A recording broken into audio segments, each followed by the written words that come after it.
সুপ্রিয় ভিউয়ার্স, কেমন আছেন সবাই? আশা করি সকলেই ভালো আছেন, সুস্থ আছেন।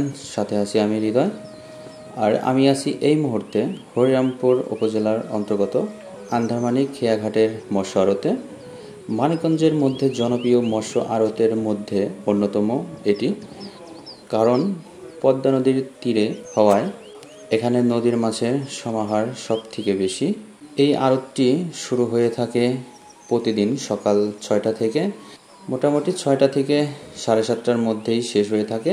সো আজকে আমি দেখানোর চেষ্টা করব যে পাঙ্গাস মাছ, যে একদম নদীর তরতাজা পাঙ্গাস মাছ কী দরে বিক্রি হয়, সেই ধারণা নিয়ে আজকের ভিডিও আপনাদের জন্য। এমন আরও মাছের ভিডিও পাওয়ার জন্য অবশ্যই যুক্ত হয়ে থাকবেন। ধন্যবাদ সকলকে।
গোল কাকা নেন এটা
ভালো করে ধরেন আজকে পড়তে হইছে নামাই থমাস ও কাকা ইনশাআল্লাহ